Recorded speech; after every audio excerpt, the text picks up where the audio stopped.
All right, we're rolling. What's going on, everybody? It's Upper Bay Podcast back with another episode. Got the whole crew here tonight. They've been MIA for a little bit, but first things first, if you're new here, we're Upper Bay Podcast. You can find us on Spotify and YouTube. If you are not new here, we appreciate you coming back for another episode. It means a lot to us. Hell yeah. All right, what's going on, fellas? Glad to have you here finally. Yeah, let's do this thing. Been a minute. It has been a minute. I feel like you guys haven't been on the last couple episodes. It's been sad for me.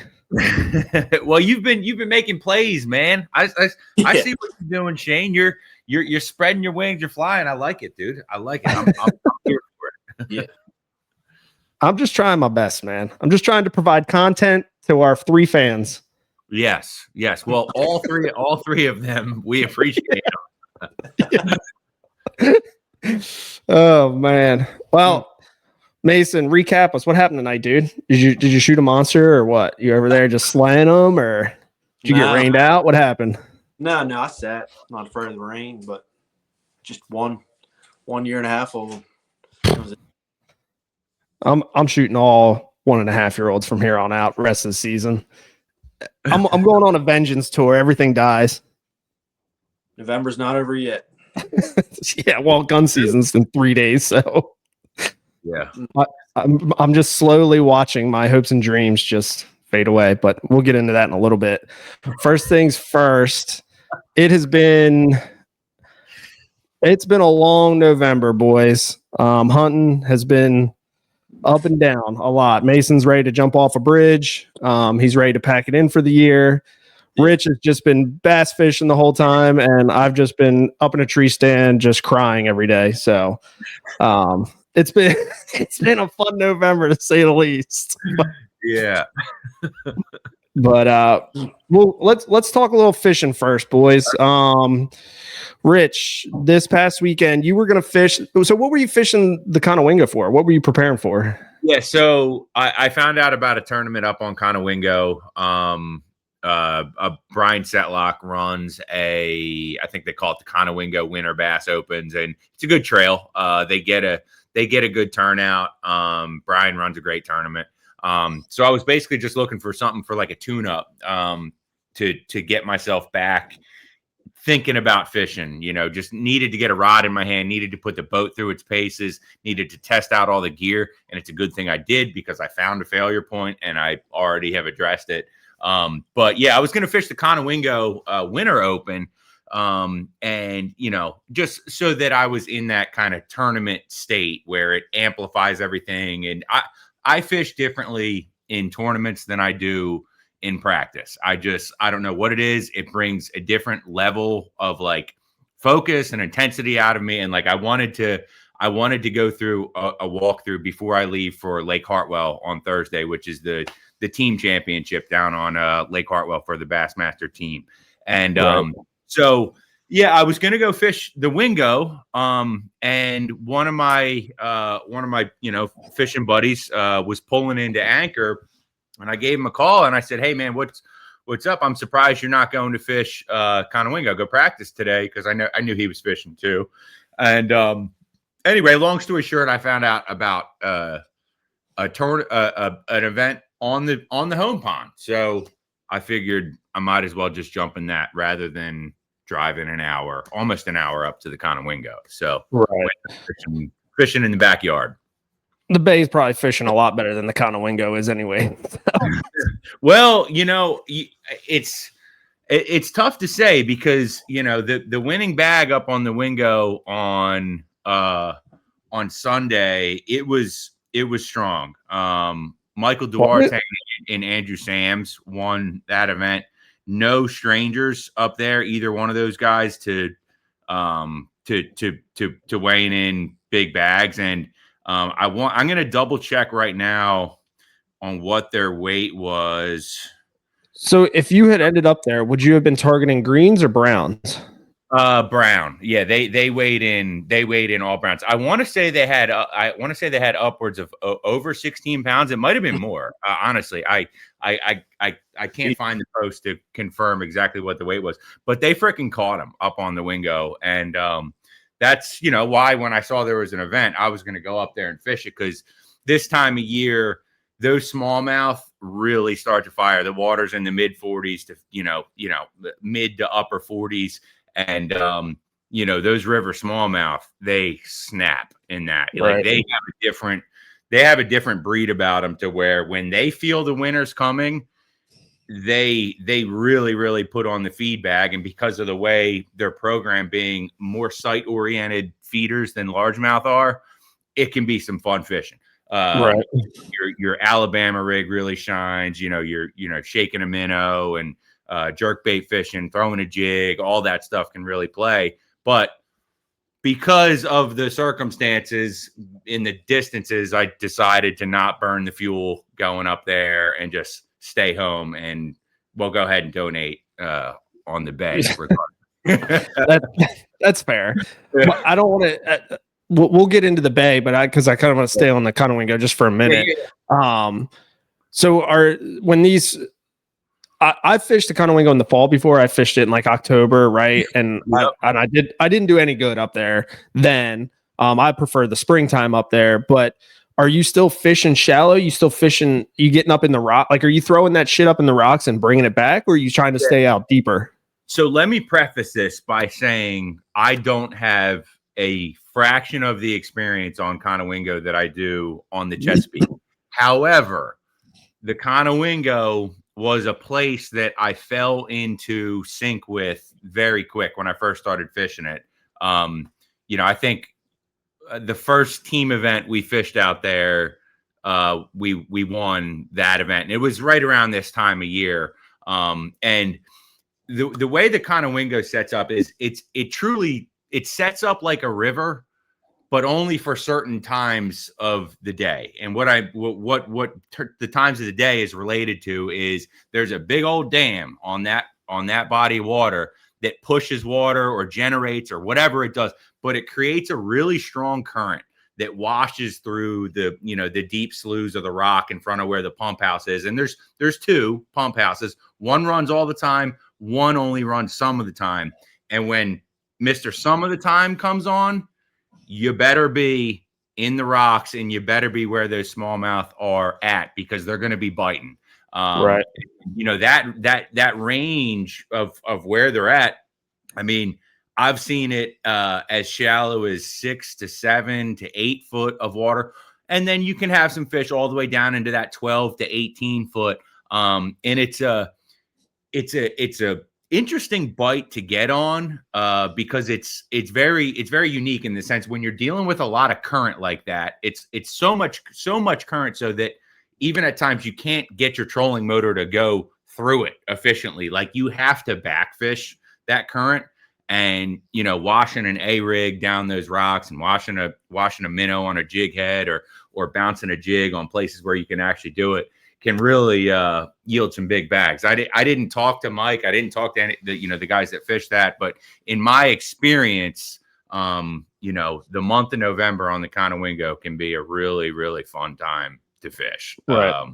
But like I said, my experience up there is very, very limited. Right. Yeah. I mean, like I said, I've sucked it up there in October, but I mean, it's just like any high movement river. You want to fish the breaks, right? You want to, they're going to be sitting behind those rocks, ready to ambush, stuff like that. I mean, personally, I love the spring up there because you can throw a jig or crawl or whatever in like 4 inches of water and watch them just smash it.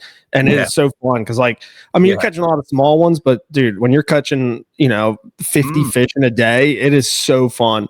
And you do luck into some nice ones up there, and you get the green, like that time of year, you're catching some of those bigger largies that moved up too.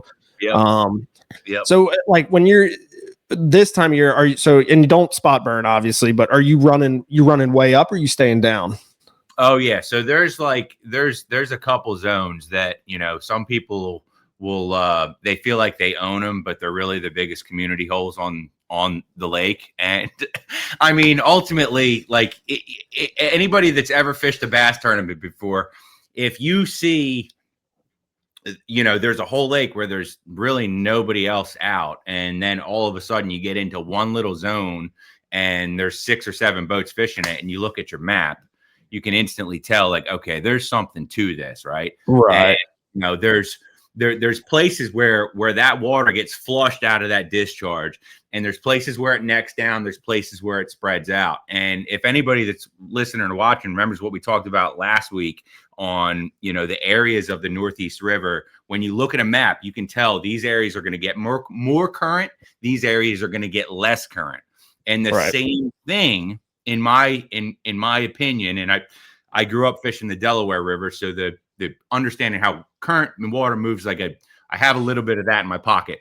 And you know, the Conowingo does the same thing, and every day is going to be different. But ultimately, if you can identify, like, okay, the mood level of the fish is this, so they're willing to deal with this much current rather than this much current, that's how you can kind of dial that in. And obviously, narrower parts of that reservoir are going to speed the current up, right? It's going to flush. Right. They're going to be damn near bluff. Places where it gets wider, that current's going to spread out and it's going to wash out, and it's going to create more steep tapering banks. And so this is where, you know, I don't want to say what they were doing on the Wingo Sunday because I wasn't there, but like that's a general idea of like some of the ways that it plays out and sets up. And there's a lot of good guys that if we want to talk Conowingo, we should for sure get a couple guys on for that fish that place a lot, because it's fun, it's cool body of water. Yeah, it's cool, and I would be down for that because I really like it up there. Truthfully, I do. And I don't want, like, if people are listening to this local, I'm sure they fish it so they know. But for people that haven't fished it and don't know, like, it's not a big body of water, right? From dam to dam, it's not that big. You know, like, we're talking about spot burning or community holes and stuff like that. Like, you're going to fish the same shit that somebody else is fishing. It's just how it is up there. You know, it's not like the Bay where you can fish the Northeast and then you can run to the flats and you can run to the Sass and you can run to the Susquehanna and then you can run down to Gunpowder and, you know, and all that. And it's like, you know, you're limited on what's there. So you just have to take advantage of it, you know, when the fish are there, type thing. So, yep. But yeah, so I mean, great job to Mike and Andrew Sams. No surprise that they won. They both got a lot of time on that place, and they got it pretty dialed in. So, and no surprise, also on Saturday, Johnny Venor and Mike Duarte won the Renegade that I was fishing out on the Bay. So they had a good weekend. Man, I don't know what that's like. I don't know what I would do with all that money. Well, it's not that much. A tripod. That's what I would do with it. Yeah, we'd get Mason a tripod for his but yeah, man. No, the Bay's a place than the Wingo, though. Yeah. All right. So now we'll jump down river. We'll go to the Bay. Yeah. Obviously you kind of know. You kind of know what's going on out there, so you hop in the tournament. Yeah. What was it on Saturday? It was rainy. It was rainy, right? Overcast on Saturday. We didn't have much sun. Yeah, it was kind of overcast and balmy in the morning. Like it wasn't that cold, but it actually started to get cold as the day went on. Like, it was one of those days where, like, there was a lot of humidity in the morning, so it was like kind of keeping it warm, and like the ceiling was real low on the clouds, and they were freaking biting during that. And you know, and then it started to lift just a little bit, and when that you could almost feel it, like when that barometer started to change, and like you could feel those clouds not getting, they didn't feel like they're right on your shoulders anymore. It started to get cool. The wind started to shift. It started to have a lot more north in it, and like the day kind of shifted at that point. But yeah, it was overcast and cloudy, definitely, for the most part. Did you, before we talk about what you caught, did it set up like you thought it was going to set up? It did. Okay. It did. I definitely went into it thinking that I would be able to catch them a certain way, and it fell right into place with it. Gotcha.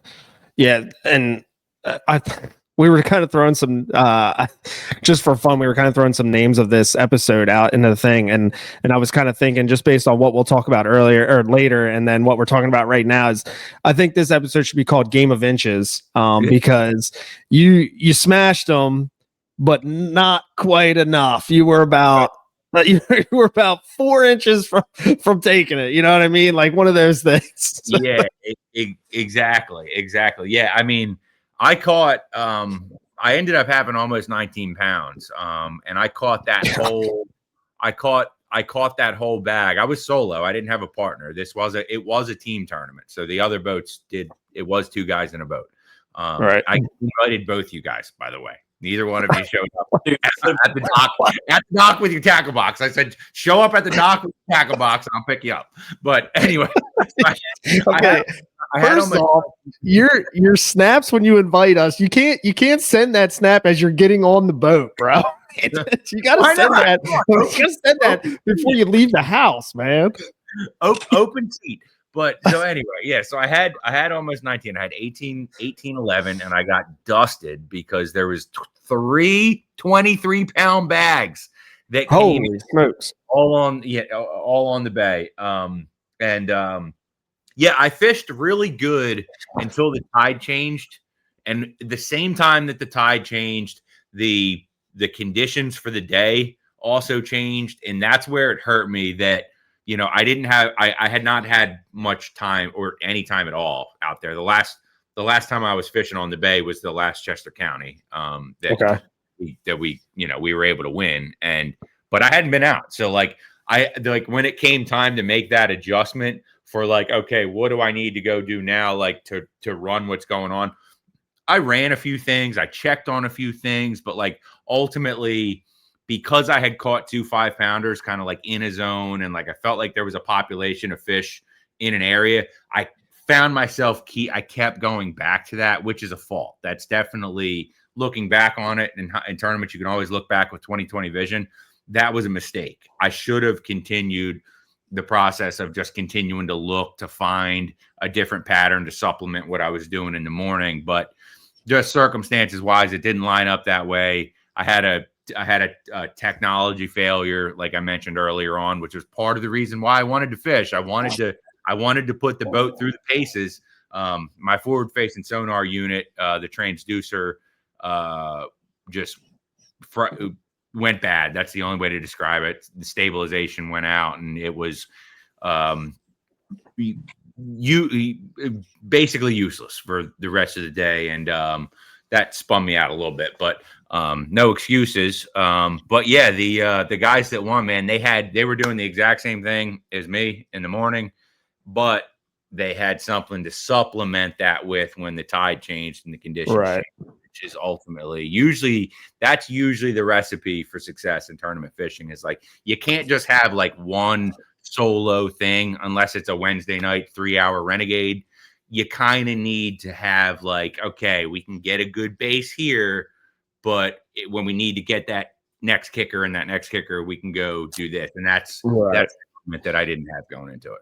Yeah, I feel like that's where a lot of people that tournament fish, weekend tournament fish, not like what you do, but that's where they fault. And that's where I faulted a lot when I fished a lot of tournaments too. It's just it's so hard to adjust because look, you just smashed them for the first 4 hours of the day. Okay, tide's swinging now. Right. Well, let's just keep doing this. It's worked all morning, and then you're 2 hours deep into the next tide swing and you're like, oh, why is this not working anymore? And it is tough. And I'm sure you thought the same. And I don't know, but I'm sure you thought the same thing. It's hard. It's hard to leave when you just caught them. It's hard to move to another spot or switch baits or whatever it is. Yeah. Yep. And hindsight, I always post after events, I always try to look back and evaluate okay, where did I not think through the process fully? And ultimately looking back at that day, in hindsight now, I know I'm you dummy, why'd you keep sitting on the same area when the tide went from high to outgoing? There's not more coming. They were going the other there wasn't when in that scenario, looking back on it now, I'm like, okay, they weren't continuing to come to me. But like if I would have got and started running to the fronts of some deeper docks as the tide was going out, because the tide never really got that high to begin with, like there's a good chance that, you know, I could have wrangled with a couple more heavy ones if I put the time in to do it. But right, you'd have stayed in the sweet spot just a little bit longer. You stayed in the I got complacent. I kind of, you know, I didn't keep the foot on the gas of like, gotta keep looking. And usually that's a mistake when you get into that lull and you're like, oh, well, maybe they're just not biting anymore. Generally, they are, and whoever's going to win that tournament is still catching them. So, right. And I want to talk about your forward facing going out, because you said it kind of spun you, you know, a little bit, mentally. Is that more so like frustrated it spun you because it wasn't working, or were you kind of lost because you didn't have it type thing? So it was I would say it's a combination. Definitely it made me feel lost to an extent, because like the way I was catching them in the morning was like I was scoping them. I watched every fish eat the jerk bait on my live sonar screen. I mean, like the way we scope on the bay is unique because we shoot fish shallow like all the time, and like I've gotten to the point now with that technology that like I feel pretty good with knowing what I'm seeing. And like, so like when that went out on me, it's like, shit, you know, like in my head, I know like my efficiency just went down 500%. Right off the rip. Because like to that point in the day, I had not made a cast where I was not making a cast at fish. Whether some of them might have been, you know, some may end up being carp. They're not all bass, but like, you know, when that goes out, it's hard to not let that get in your head, because you're like, holy shit, I just went from knowing to hoping. So right. Like that gets in your head. But the other side of it was that I have this Lake Hartwell championship in the back of my head, and I'm panicking because I'm like, you know, like I got to get, now this is one more thing I got to get straightened out before that event. So just like a combination of like, it's never easy to deal with when technical stuff goes on a boat during a tournament. Like it's freaking hard to think clearly when all that's going right on. Yeah, that's like, I've never scoped before, so I can't, you know, say that I would like it or not, but I kind of like to think I wouldn't like it, because I think for me personally, and I'm not fishing hardcore tournaments like you are, so take this all with a grain of salt for whoever's listening, but personally, I'd like it because I like the guessing game a little bit. Yeah. Because I like, obviously you're way more efficient with it because you can roll up to a dock, look, okay, there's no fish, move on. Whereas without it, you're rolling up to a dock, okay, this looks good, let's try it.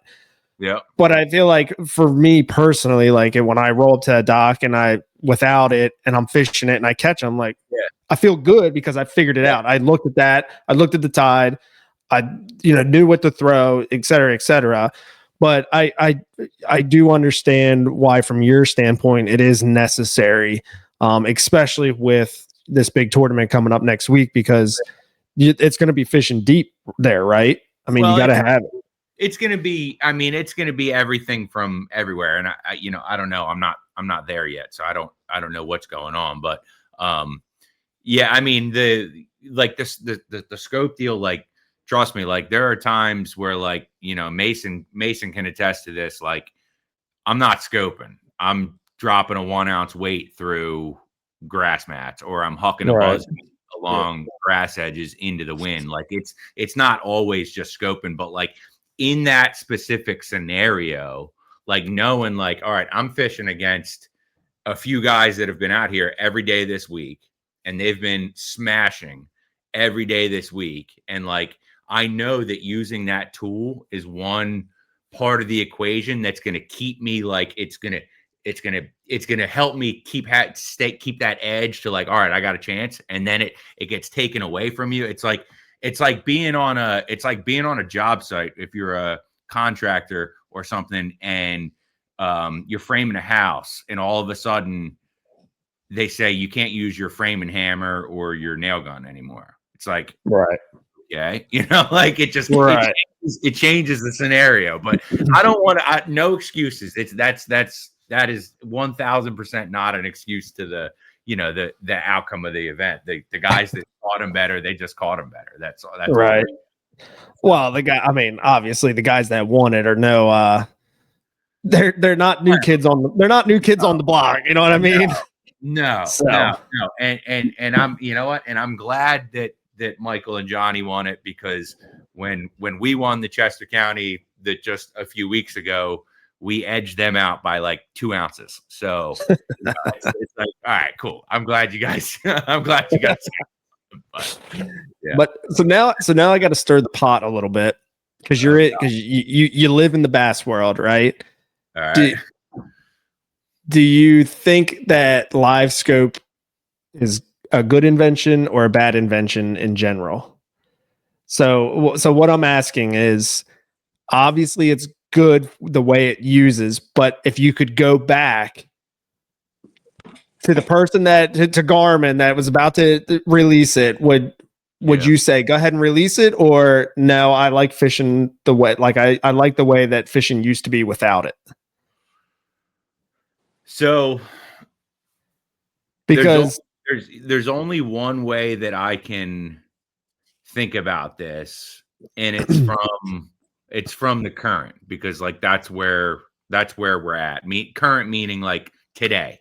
Like right. I can't take myself back and be like, well, what if it never happened? Because like I didn't live through that. From my position, being a guy that just fishes circuits around the house, circuits on the bay, BFLs, Toyotas, that kind of stuff, I love it. Okay. I love it because I'm a big like, I think about things that are like big picture, but I take them down into like microcosms. And what I mean by that is like, I feel like in my head and in my heart that like, if I'm 1% to 5% to 10% to 20% a better or more efficient, say even just caster than someone, that over the course of 8 hours, I'm going to get you. And right. Then so the live scope falls into the same thing, because I fish one place so much. I fish the Upper Bay almost exclusively, and I've like learned how to use that tool on the bay. For me, I feel like I love it because it gives me an advantage, you know, and like ultimately deep down, I'm a competitor. I want to win. And so like from that standpoint, I love it and I don't want to get rid of it. But with all that being said, all the professional anglers that have an opinion on it, I can understand and sympathize with both sides. Right. Because I truly do get it from both sides on that perspective. So from the me level, I like it. I'm going to keep using it. I hope that it doesn't I don't like the technology banning. I don't feel like it should be going that way. Like technology is something that's always going to be there. It's going to keep coming. But on the professional level, I understand why the circuits have to make adjustments to how it can be used. Yeah, that's fair. I'm glad you admitted about the advantage thing. Like it gives you the advantage, right? I mean, most people know that, right? The way I look at it, to me, especially for local derbies, is there should be a trail that allows it and there should be a trail that does not allow it, because for locally, I would think, and correct me if I'm wrong, like let's just use Chester County as an example. Yeah. Would you say that half the field is using it and half the field does not have it at all on their boat? Because, and the point I'm getting to is, yes, it is an advantage because you have it, but what about the guys the weekend guys that are fishing tournaments that can't afford it? Yeah. So I'll take those one at a time. The The first one being the percentage of boats that have it on their boat now, even at just like a Chester County level, I'd say it's probably closer to like 80% that have it. Oh wow. At this point. Okay. I mean, and that's just that circuit. That's just the Chester County circuit. But I would probably parallel that to, the SFTs, there's way more people that have it now. And I don't want and I'm not trying to put you in a bad spot or anything. And obviously, look, if you're fishing the Chester counties and the Toyotas and the SFTs and the BFLs, like, right, you're trying to compete at the top level. So you might as well suck it up and pay for it and just have it because everybody else is going to be using it, right? Yep. And so I get that. Like, I totally get that. Yeah. I'm just thinking locally, like, from my perspective, like, yeah, I like to fish tournaments every once in a while, but I'm not going to fork up the money for live scope. So yeah, for me, like, I would obviously I know what I'm signing up for. I know that I'm going to go against guys like you and Duarte and stuff like that have it. But it would be cool to see some trails locally that didn't allow it. I agree. I would fish those too. Yeah, I'm sure you would. Yeah, I know. I'm not, Yeah, I agree. I agree 1,000%. I mean, there's no reason not to. I hope that it doesn't get to the point where like we are seeing it banned in Chester counties, and like that would just seem, I don't know, that would be over the top on like the limiting, right? Yeah, I agree. I mean, it's like Mason's gonna love this comparison. It's the crossbow of the fishing world. I guess. I mean, I say it again. Like the self world. Okay. Okay. I think that's probably. That's actually a good analogy. Like, that is a good analogy. Even though he uses scope. Like, I don't know. Like, I feel like the crossbow to compound from like live scope to a guy without live scope is a lot different. Okay. Like, crossbow guys are straight up just taking the easier way out. Like, the live scope are trying to be a more efficient. Right. And I agree. And level. Obviously you can't just hook up live scope up to your boat and go fish and catch fish. Like, you obviously have to learn the technology. You have to understand how to read it. You have to understand how to adjust it and all that stuff. So there is a learning curve. I get that. And I have nothing against any of that, and the point I'm trying to make with that comparison is that there's no reason to take away technology. They're not going to give you technology and then take it away, right? Not unless you're at the professional level, where they are, putting some bands in. Right. It's just one of those things. Like, if you really want to play with the big dogs, you're just going to have to suck it up, Right.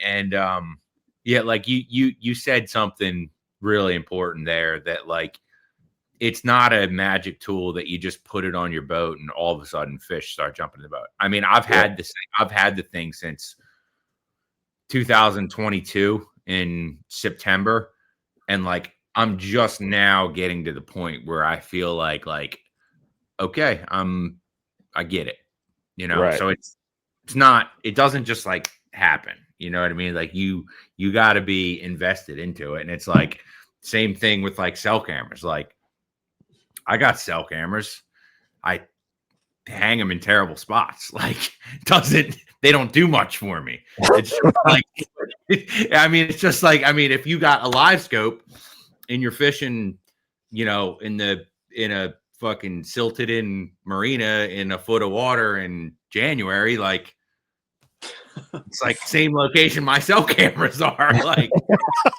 you know what I mean? Like, same result. Like, you're not going to see much. Same, dude. Same. I feel that. Oh shit! I've always been curious. Like, it obviously can't work great on the flats, right? When the grass is up. I mean, I don't know. I've never even been on a boat with one, but I can't imagine. You probably just see just all grass, right? Like it's got to be a tool specifically for like docks and marinas or deep water. About the blue cats. Shane, I don't turn my scope off ever. And to answer your question about you just see the grass. Oh yeah, you see all of it. You see where there's a 3-foot void. You see where it's dense all the way across the top. You see where it changes from milfoil to eel. You see where it changes from eel to hydrilla. You see where the live bottom starts on a hard spot where there's a shell bed. You see it all. Right. And that right there is a perfect example of like what we just went over. Like you have to understand how to read that thing. Yeah. Like, you know what I mean? Like you're not just gonna somebody that just put it on their boat's not gonna roll up and understand any of that. Yeah. You know, it's gonna sound so silly, and like we're going way into a rabbit hole here. So we gotta get out of this and start, talking to you. We got stuff to talk about with all three of us here, but like the last thing I'll say on the scope deal, because you brought up a really good point, and like I might have said a little more than I was even comfortable with saying, like, but it's cool because it's our show. Like I love it, dude. Send me some freaking waypoints, man. Come on. I don't have waypoints. There's more to it than just seeing fish. And like when you understand how to look at, and I'm only speaking to the grass flats right now for anybody that's watching. I'm speaking to the upper bay and this. When you can use that tool and use it to look at the environment that you're fishing from bottom to top, it'll change the way you think about the whole ecosystem. And what I mean by that is life starts when you're in the water. Life starts on the bottom, it comes up. So from the very smallest microorganisms that are down there in that sand, why there's clams in certain places, why there's phytoplankton in certain places, why there's bluegill in certain places, why there's catfish in certain places, and why there's bass in certain places. When you could start to think about it sequentially like that, that tool becomes a different thing. And I've spent a lot of time jumping out of my boat in 8 feet of water and swimming down to the bottom to confirm what I'm looking at in the summer. You're a better man than me, because I would not do that. It's actually quite refreshing. When it's 90, when it's down there, get down there, it's a little cooler, and you start feeling around. You're like, oh, those are clams. Oh, that fuzzy looking stuff on the bottom, that's not just interference on my screen. That's live bottom, as they call it in the saltwater world. That's that tism, dog. Is that tism? Next topic. Oh my god, dude, I love it, dude. I love it. I love getting into all of it, and I didn't mean to put you in a bad spot or to say anything you didn't want to say. But no. I've said that. I've said that so many times, and like I geek out talking about this stuff. So now it's all good. It's all good. And our 3 listeners probably didn't even make it this far. It's fine. Yeah, they're already checked out.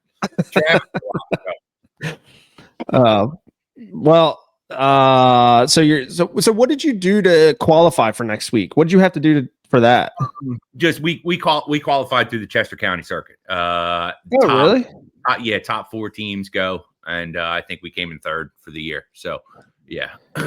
And if you win down there, it qualifies you for a spot at the Classic. At the Classic. Yeah. Wow.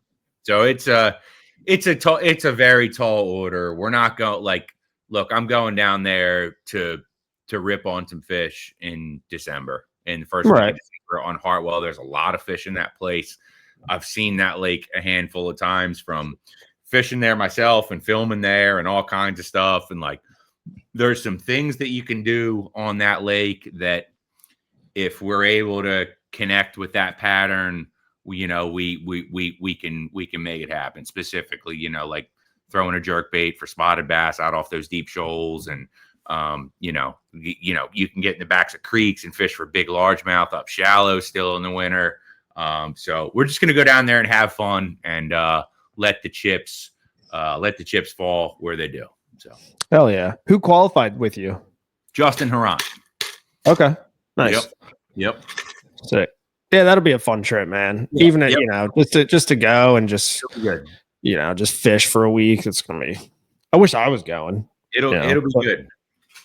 I didn't qualify, but it's fine. It's whatever. I came in 8th once, like 3 years ago. It's no big deal though. I got a gift card. Better than not coming 8th. Yeah. All right. You want to talk about anything else fishing wise before we jump into deer hunting? No, let's. I've blabbed way too much. I've already killed all of our viewership. Let's. Don't worry. I'm about to. The one that's hanging on is about to leave here in a minute when I get going. See a grown man cry. Some people love that. So that's what some people love. They live for that. Dude, everybody loves like the Theo Von episodes where he's just sitting there talking about all of his issues by himself. And I was like, man, I should make an episode of just me, just talking, talking about my issues. Yeah, do it, dude. We could all have that segment of the show. I promise you. I could fill up some airtime after a bad tournament. We might get canceled, but I can fill up airtime. Yeah. All right, let's get into it. November deer hunting can just suck it, bro. I mean, it has been a long fucking 4 weeks, it feels like at this point. Before we get into my mishap, Mason, what's going on? What have you been seeing out there? Let's get you talking a little bit. You've been quiet. I don't know. I don't care for November, but obviously I'm going to hunt it. Been around some deer kind of from now on. It's just doe patrol, honestly, unless I can get killed in a scrape on a Friday and sold $5 in a shooter in a place I'd never been before post summer.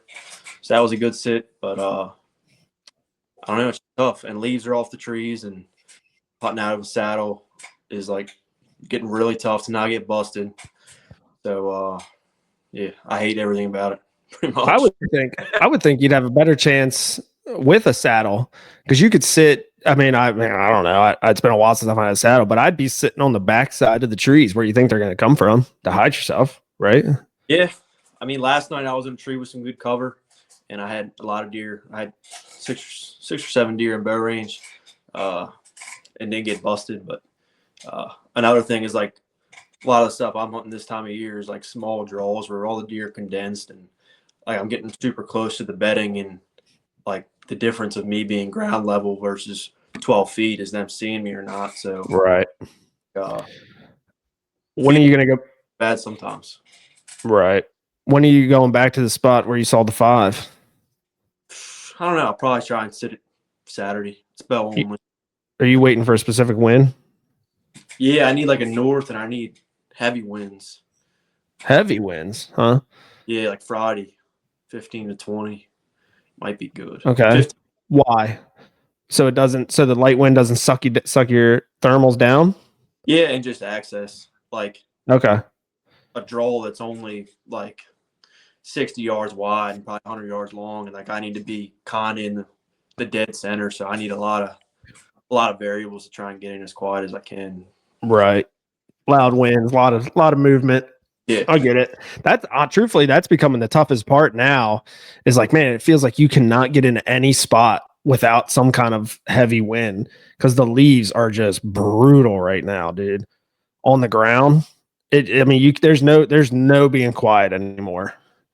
It's terrible. Even when you try and sound like a deer getting in, it's still, I don't know, it's tough. Well, that's why you just got to sprint. You got to, I know you've been training. You just got to sprint right in there, dude. E-bike straight to the base. Just e-bike right in there, bro. Come on. All right. Well, that spot won't get blown up by gun, right? No, it's all bow only stuff. And I was close to it tonight. The wind I had, I wanted to sit the field edge and see, and I just had one little buck pop out of it. That was it. Did he come where you thought he would? Yeah, he did exactly. Just Yeah, not the right one. I get it. Mason, why do you like hunting in September more than November? Oh, I know the answer. what? It's pattern, dog. Just it's pattern, it's scrapes. I think the biggest thing is just not being pressured. You can get in, like the amount of different trees you can get in September versus now is crazy. Just because of cover, the deer aren't hardly looking up yet. It's just, Yeah. in a t-shirt like when I hunted a couple nights ago, and I'm in a vest and layers. Like I know that I'm louder getting up my tree in the saddle, and I hate that. So I like being as minimum as possible. It's tough being mobile when this time of year too, especially when you got to start wearing gloves. When you gotta keep gloves on your hands, because the second you touch those metal platforms or those metal steps or something, you just lose all the feeling. Like it's tough, dude. I do a lot of fumbling around with these old things here. I have the car. They're a big difference. Yeah. I don't know. Yeah.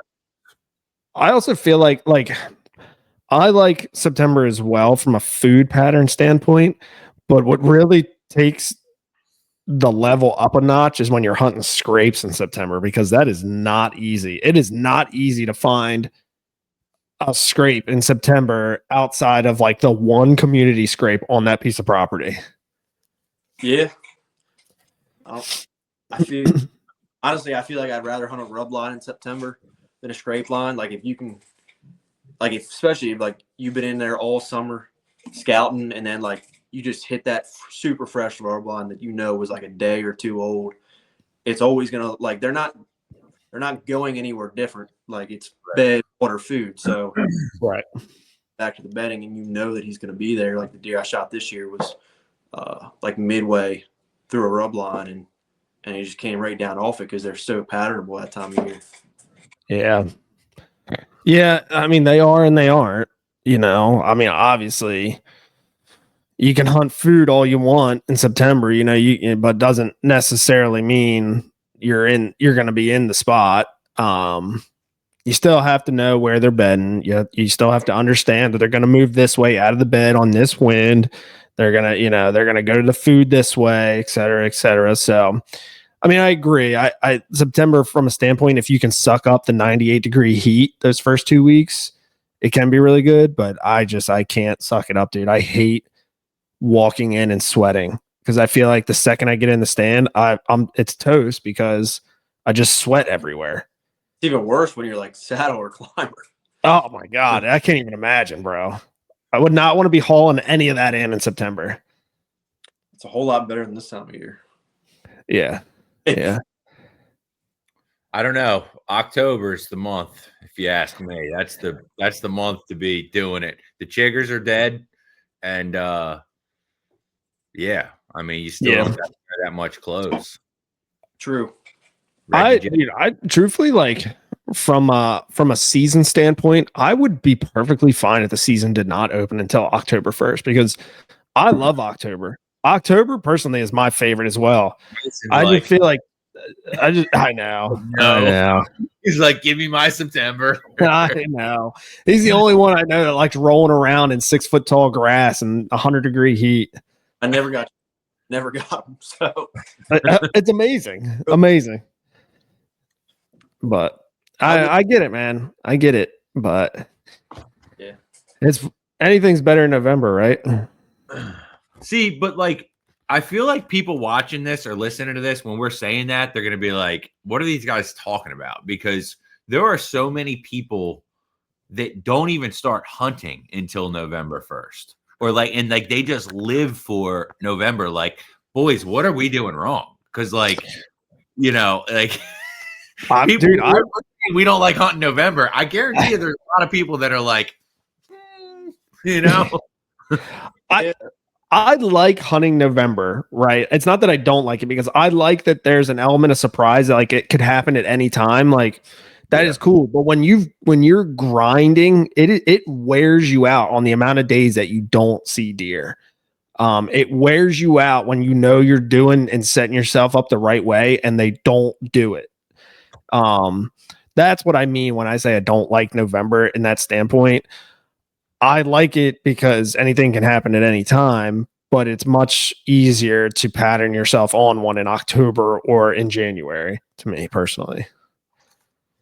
And I think the public versus private thing is a lot different in November. Like, if you have a piece in November that haven't been in there, and you know you have a big doe group that's living in there that's going to get right, November 6th, 7th, 8th, 9th, or whatever, and you can just wait and go in there. Whereas in public, like, I don't think a lot of does are on these properties, and you could have a guy go through and blow that doe bedding out the day before.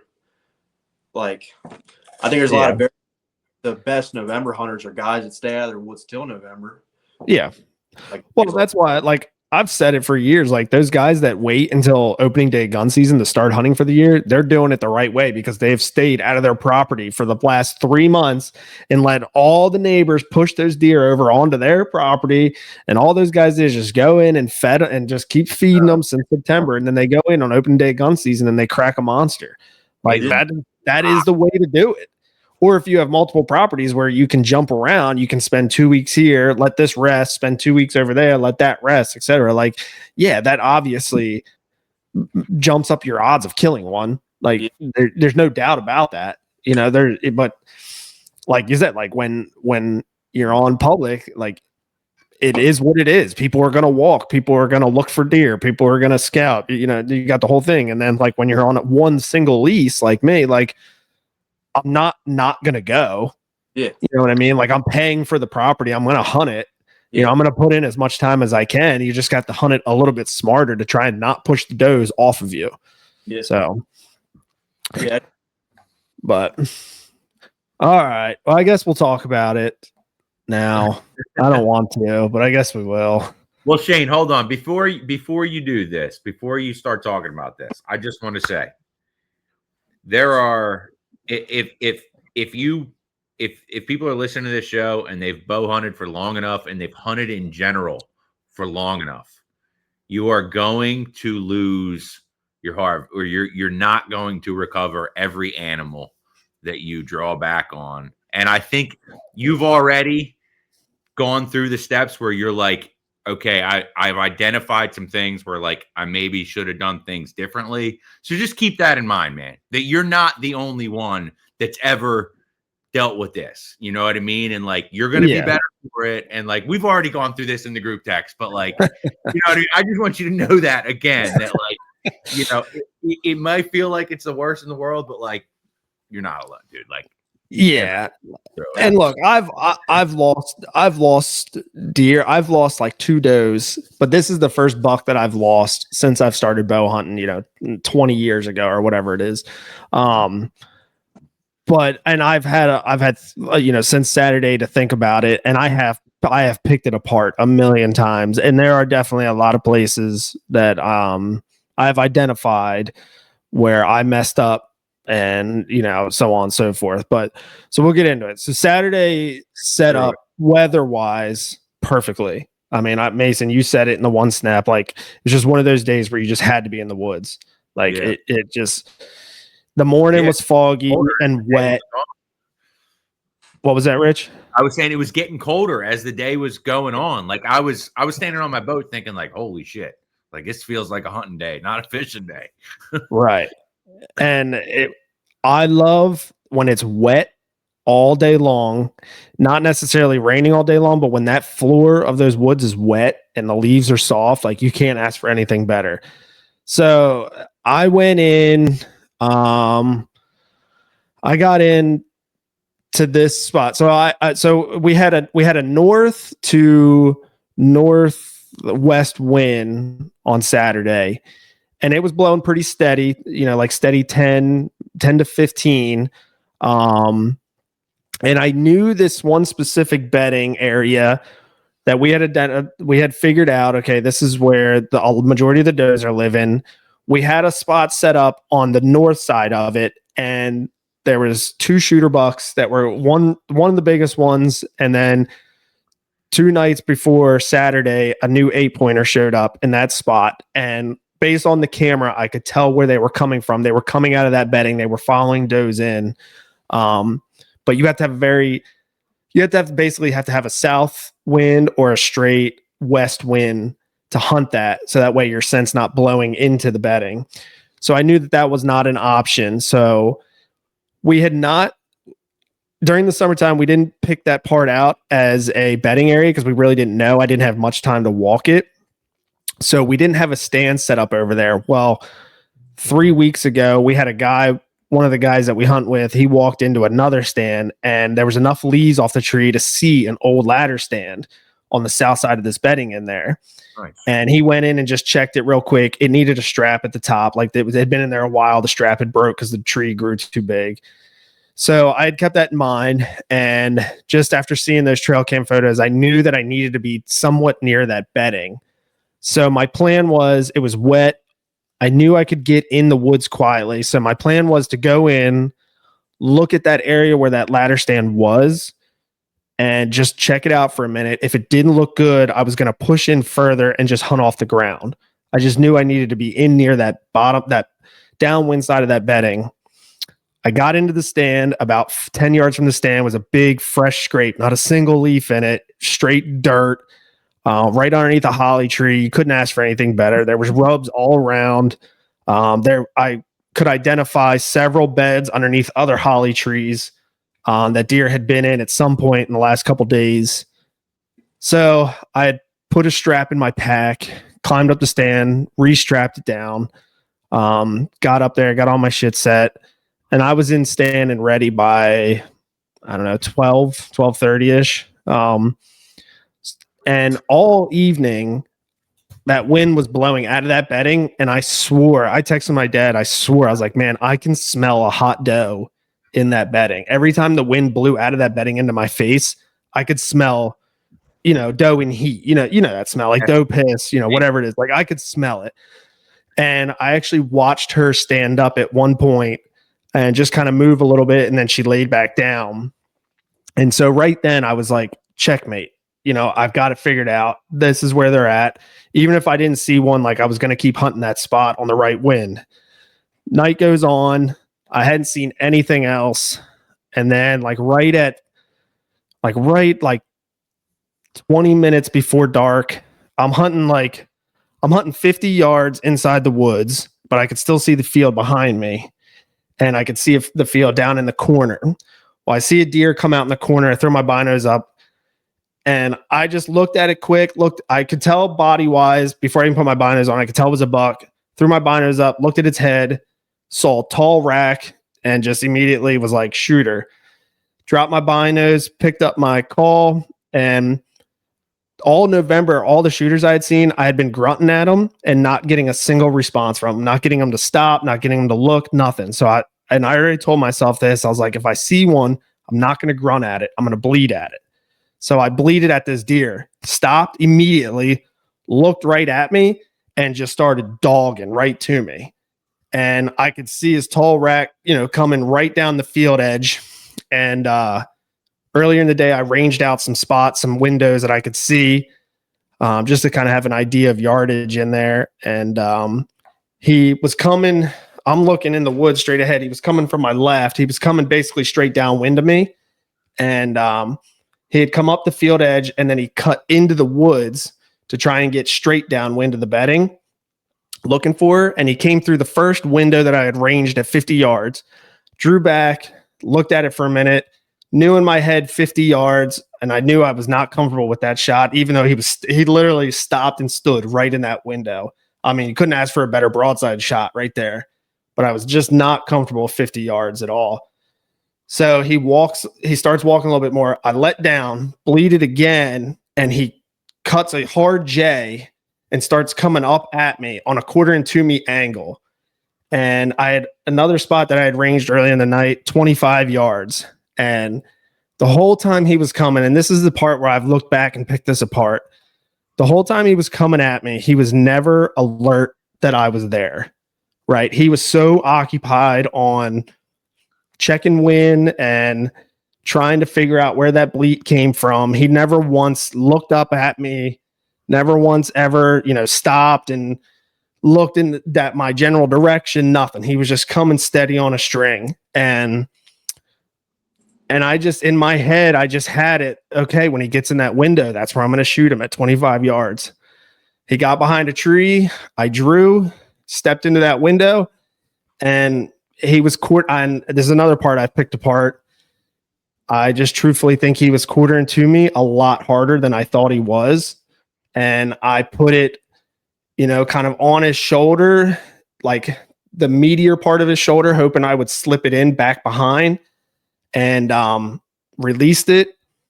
I heard it hit, like hard impact. He fucking barreled his face in the dirt and was for 10 yards just digging dirt, trying to get going.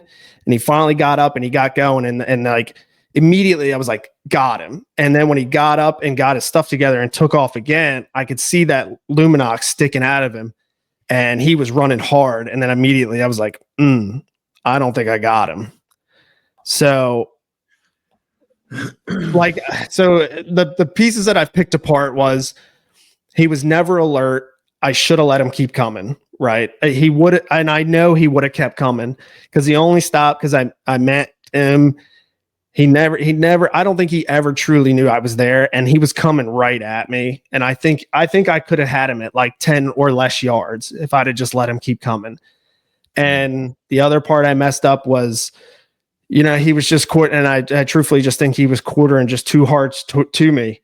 When I think that shoulder blade is small, the bone itself is small, but it is in the front side of that shoulder. And I think just with how hard he was quartering to me, I think I just buried it right into that bone. And so, I make some phone calls to my dad and Whitney, and I gave him 30 minutes till it got completely dark, got down, went to impact site, nothing. And there was some pretty significant logs laying down where I watched him run right next to him. So I walked up to them and I found some blood, pin drops. Marked it, went 5 more yards, found a couple more pin drops where he'd gone over a log, marked it, and just backed out. And I knew I was going to give him time. But the other thing was that when I watched him run off, that I'd watched him run off with that arrow the whole time. That arrow never popped out of him. And after talking to my dad and stuff and talking to Mason, it was that arrow was never wobbling. It was never, spinning like this inside of him. It was stuck hard. So right then and there, I knew that it had to be lodged in bone, just the way that it was just pinned so hard to him. Because if it was if it had slipped in on the back or front of that bone, right, it would have wobbled until he had snapped it off. The bone's hitting. Yeah. Right. And it was just pinned tight. So I knew I was going to come back. I had some stuff I had to do on Sunday, unfortunately, in the morning. I mean, not unfortunate. It was family stuff. I got to do that kind of thing. Right. So I was like, screw it. I'm going to give him 5-6 hours. I went back. This all happened at 5:00 at night. So I went back at 10, and I called one of the guys we hunt with. He met me down there. And the other part I messed up was I let the landowner know, hey, this is what's going on. I'm coming back late tonight. I just wanted you to be aware when you see a truck driving down your farm lane, it's not just some random guy driving your farm. I'm coming back to look for this deer. Well, that was one of the worst phone calls I could have made, because when I showed back up at 10:00 at night, this landowner and his cousin Steve were sitting there waiting for me, and they wanted to go help. So I'm like, okay. So we all go in, start it where I marked first blood, and the landowner's like, which way did he run? And I'm like, well, I watched him run right down this row of logs until for 80 yards, and then I lost him. So any normal people, me and the guy hunting with, we're taking our time. We're looking for more blood. And I look up, and this landowner is just walking dead ahead, exactly where he ran. He's not looking for blood. He's just walking. I think he's just looking for the deer. And instantly in my head, I'm like, okay, well, if there was any blood there, it's gone now. Yeah, he just trampled right through all of it. So we found a little bit more pin drops, probably 40 yards from initial impact. And then between the landowner walk in and probably the arrow still in him, it kind of dried up. So I was like, all right, let's just kind of grid search this area where I last saw him headed, and let's just look for arrow, right? I'm like, it's pitch black. We'll see a green Luminox somewhere in this woods. And we grid searched for probably 3 hours. Never found an arrow. Never found the deer. Never found more blood. So we decided to back out. And this is the other part that I'm like still questioning myself on is like, should I have called a dog or a drone, or should I have went back the next afternoon, even though if he is dead, it would have been spoiled at that point. And I just wasn't sure, it just really messed me up that I never found the arrow, because I had like, everybody, how much impact, like how much penetration you get, Like, I don't know. Like it was, all I could see was Luminox sticking out of him. I can't see the arrow. It was pretty much dark. You never found the arrow to see how much was broken off. Like, I don't know, it could be 2 inches. It could have been 8 inches. I don't know, so it was like, it was really hard for me to say definitely like, yeah, let's get a dog. I think he's dead, but he went far, because I truthfully don't think he's dead, especially after I had a phone call with Mason about his friend that sounded like he had an exact same shot a few weeks ago and the deer lived.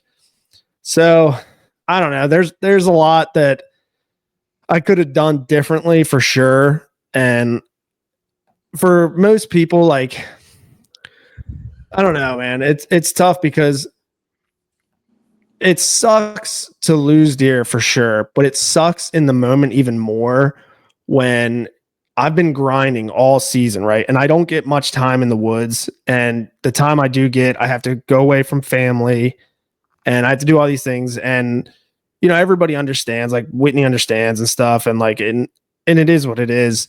But it really hurts when you like spend all that time and it comes down to 2 seconds and you mess up the shot, and it sucks even more knowing that we're at the end of November. Gun season starts this week. And like, as soon as gun season starts, your chances of another buck just like immediately cut down by 75%, like the rest of the season could be a total wash at this point. You just never know. And so it's a tough pill to swallow. I've been thinking about it a lot the last several days, and I mean, it is what it is. I'll get over it, but it stings, man. It's just like, I've told some other people, like I don't shoot a buck every year, right? I pass a lot of deer, waiting for the right one. I shoot a lot of does, bow and gun. So like, yeah, I'm shooting deer, but shooting does with your bow is totally different than shooting bucks with your bow. Like, it's just when like, I don't know. Like again, like people that shoot bucks all the time, like, yeah, they probably don't black out as much when they go to shoot a deer, right? Like I went full blackout mode, just like instinct and muscle memory took over, and it just is what it is. And I just, in the moment, I should have thought about it a little bit more, but in my head, I was like, window 25 yards. As soon as he's there, let's shoot him. He got in that window, put it on the shoulder, or what I thought was right behind the shoulder, let it go. He was quartering to me a little harder than I thought, and it went right in that front shoulder blade, I think. And it is what it is. I mean, he hasn't showed back up yet, and at the time, like, I wasn't sure if it was the real big one because he's tall, or if it was that new 8-point that showed up because he was also tall. Neither of which have showed up. So, I mean, I don't know. The whole scenario kind of sucks, but it is what it is, I guess. You said it at the beginning of the show. It's a game of inches, Yeah. I mean, and ultimately, like, you got to remember that like you may have failed that shot on the like ultimate side of things, but like when it comes down to it, you could have very well been an inch or two the other way in any direction, and it's a totally different story. I mean, it's like that's part of what the draw is for anybody that hunts with bow and arrow and does anything other than a crossbow, is that like it's fucking hard. Like, it's not right. easy, you know what I mean? And like sometimes we forget about that like we expect that it's going to be you know, you're going to shoot 1,000 from the field every time you draw back a bow on an animal, but that's not the case. Like that's never going to be the reality. But like the beauty of it is that like now, because this scenario will happen again down the road for your hunt, because I know you're not going to stop hunting. Like it's inevitable. Like you're going to be better for it the next time that you have a deer at whatever yardage, and you're going to like that triggered response is going to be different. And that deer is going to come into 7 yards and it's going to be a 160-inch deer, and you're going to smoke it and it's going to run 25 yards and lay down and die. And you're going to get that experience, and that'll negate this one. But like, you know, it stings. Yeah. Like it's a freaking lesson, man. And like, as bad as it sucks, those lessons that hurt, they are so valuable. So valuable. I mean, it was a win in the sense that like, you know, it was just one of those days where you put all the puzzle pieces together and you see one, right? And then you get one close enough to shoot. In that sense, it was a win, you know, but the shooting part was the fail, obviously. Yeah. But like you're saying, like there's a lot of lessons that like I've learned over time, and like I've never shot at a deer at 50 yards, but I shoot at my target enough to know like, yeah, I could hit the target at 50 yards right where I want. But and I literally saw Mason comment on something on Facebook the other day about like unethical shots. Like I know for a fact that there's a mess of people out there that probably would have shot at that deer at 50 yards broadside and hit low or hit gut or whatever. And so like, you know, I know enough not to do that, obviously. And I waited, and it's just like, those 1/4 and 2 shots are tough. And I know that, and I know I shouldn't have taken one, because obviously, you know, they can be quartering to you harder than you think.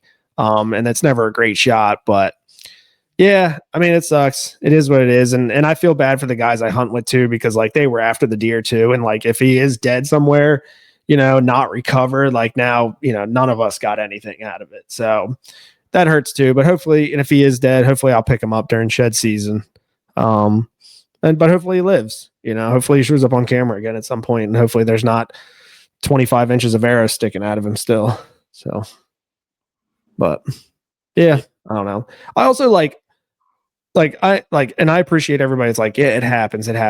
But I also like, there are some people like, there's just some comments you don't need to make to people. Like they like that guy on Facebook specifically, like he was like calling everybody out, like, don't make unethical shots. Like, yes, you don't want to just take a shot to say you shot at a deer, but some bad shots are going to happen over time. Right. It's just part of the game. But like this one guy was like, I was telling him the story, and he literally had the comment like, well, that's why I shoot a crossbow, because I never miss. Like, yeah, obviously, like there's an easy way out, and it's the crossbow or a gun, right? But like, what good is that doing anybody? You know, I mean, I don't know.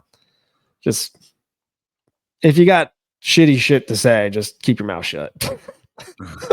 Agreed. Especially if it's about a crossbow. Yeah, agreed.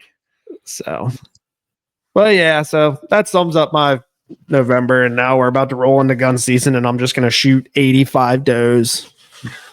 I'm just gonna obliterate the property at this point. Jeez. Wow, let me know if you need help with any of the back straps. I mean, yeah. Now, like, I was angry at him before, but now I'm really angry at him. So it's like, I also feel bad for the next 3-year-old that walks in front of me too. So, but is what it is, boys. Is what it is. No. What's the outlook? What's the outlook for December deer hunting? What rifles and corn piles, big dog. For a lot of us, that's unrealistic. No, I mean, December's tough. Truthfully, I feel like it shuts down a lot in December. It's just not that cold. It's a lot of gun pressure, a lot of neighbor pressure. So December, I foresee being a freaking absolute grind unless we get some real cold weather. But now I'm personally looking forward to January in hopes that we get some brutal cold. Because the second we get some brutal cold, they're going to be back on food. Gun pressure will be off. they're just going to start having that feedback on again. They're going to be grouped up. Every once in a while, you maybe get a late doe going into heat. You might get a little rut action going on. But I mean, yeah, December's kind of probably going to be a wash, I would bet, for most people outside of, some people are going to kill them this weekend with gun. There's going to be some big ones that die for sure. But for the rest of December, I think it's going to be slow. But I think it'll pick up again in January once we get some good cold. They'll just be hunting food sources again. Yeah. Scrapes back up. What's that? I mean, scrapes are going to pick back up if they haven't already. Yeah. So that was the other thing too. Like when I looked for that deer, I thought maybe he went back into that bedding area because it's super thick briars. So I was in there and it was nighttime. And I knew there were some really good trails in there, but dude, there was like some trails that opened up and I found like several giant wide open scrapes. Like they are still just doing the thing in the bedding areas, man. It's just crazy. Cause like, and I'm sure a lot of people have seen it too. Like a lot of those like little scrapes on field edges and like main trails and stuff, like they kind of dried up, they covered up. But when you get in those deep bedding areas, those big community scrapes are still just wide open right now. They're coming back to it, and they've been running rampant. And if there's enough does in an area, they don't really need to be communicating because they're so focused on breeding does. But once that's over, it's like back to marking territory, communicating with other bucks, looking for a lonely doe to hit a scrape. Right. Yep. So we'll see. We'll see how it goes. I know Mason's going to hang it up in probably about another week or so. So this podcast will just be me giving my advice on what not to do for the next 8 weeks. Yeah. Nah. Are you gonna keep grinding, Rich? So I've noticed a trend about myself. I hunt hard in September and October, and that's because by September you all right, dog? Jeez. By this, yeah, I got Kopi making a cameo here. She's telling me that we need to wrap this thing up because I got to let her out. But I hunt hard in September and October because by the end of August, I am so pissed off at the bass on the bay, and not in a good way because it just starts getting grimy. But every year by November and December, all I can think about is fishing again. That's fair.